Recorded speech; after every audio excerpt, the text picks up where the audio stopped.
So Ethereum has something called an ERC20 token, which allows you to create a standard for issuing tokens for things like ICOs. Yes. And we've seen a huge explosion of them in the past year for some not so legitimate looking uses and scams.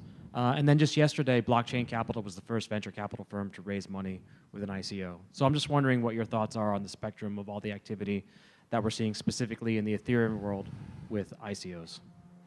I think it's very dangerous and very premature. What we're doing is we're accumulating large amounts of money in a code base that is still relatively untested. And we discovered bugs in the DAO, or some people discovered bugs. I was a participant, but I didn't discover any of the bugs. I did understand them, though, and they were pretty insidious, those bugs.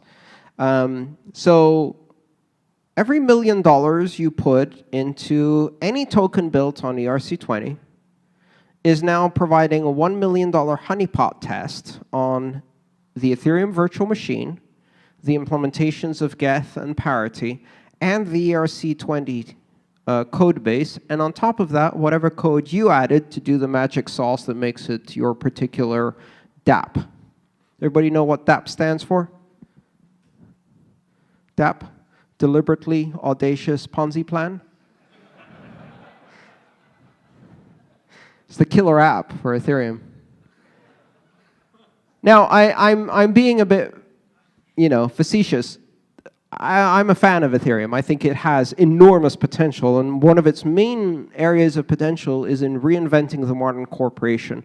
The killer app for Ethereum, turns out, is the DAO. It's decentralized autonomous organizations. Not done that way, not as venture capital firms, but as means of creating ad hoc organizations that direct human activity and ventures in a way that completely reinvents the modern corporation. That is an incredible application, and it will happen. It will happen. In the meantime, we can launch a few shitcoins on the way, right? One after the other, and see how much money people can run away with. And the greater fool theory says that there's another one just around the corner, and people feeling flush with money, ooh, Ethereum's high in price, and they're putting all of this resource behind poorly tested code, and we're beginning to find bugs. They found the first bug, not in ERC20 exactly, but in the implementation that exchanges used in validating the parameters to ERC20, which allows you to withdraw 256 times the amount that you had in your account from an exchange by left shifting by 1 byte the amount you put into the field. Oops. These things are going to happen. So the problem I have with these ICOs is that we're taking code that has not yet been exercised. And the way you exercise code is you put $10,000 into it, you let it run for a year, and you go, how secure is this code? Well, Bob, I think by now we can say that this code is $10,000 secure. How do I know? It's still there. Great. Bring in the experiment version 2. We're going to put $100,000 into this puppy. Put $100,000 into that puppy, run it for 3 months, go back. Bob, how secure is this? Well, I believe it is now $100,000 secure. How do you know? It's still there. Okay, let's put $1 million in it. Oh, money's gone. Okay. So now we know it is somewhere between 100,000 but not up to $1 million secure. And hopefully we learn something, and we fix the bug, and we gradually escalate and build and build and build until we have robust code that can actually carry enormous amounts of money. All right, Bob, how secure is Bitcoin? $20 billion secure. How do you know? It was at $20 billion and the money was still there. Ethereum has to do that for every contract. That's the trade-off of doing flexible smart contracts. And these ICOs are now testing it far ahead of the ability to secure the network. Another ICO raised $17.5 million in 30 minutes. $17.5 million in 30 minutes. Now, if you understand anything about Silicon Valley culture, what happens to a brand new startup with a team of executives who've known each other for 3 months, have a white paper, and suddenly come across $17 million? I don't know, but it probably involves a lot of cocaine. And very soon, not many dollars, but a lot of cocaine. So this is, if you front load an organization like that that doesn't have management experience, maturity, and anything other than a white paper, and you say, hey, here's $17.5 million. You understand why investors don't give out money like that, and why there are some advantages to having a tiny bit of pre-qualification, not for the investors, but at least for what they're putting their money into it. Now, many people in Ethereum have not yet learned this lesson. They will. They will. The market will teach it to them when they lose their money. So ICOs right now, to me, are the biggest reputational risk for Ethereum. I think eventually they will be one of the most interesting and explosive applications for Ethereum, because opening up crowdfunding to a global economy is an amazing application when you have governance. But if you do it prematurely, every attempt that blows up on the launch pad tarnishes the reputation. Eventually, your launch pad is broken. Do you have a follow-up? Okay, a real quick follow-up. Where was DApp again? Can you say what that was?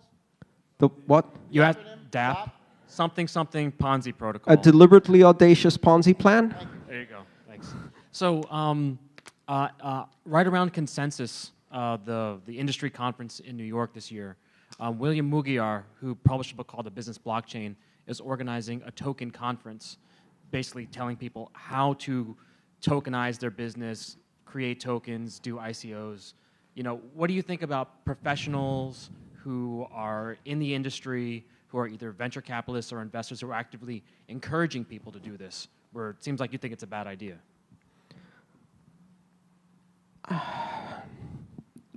I mean, bad for who?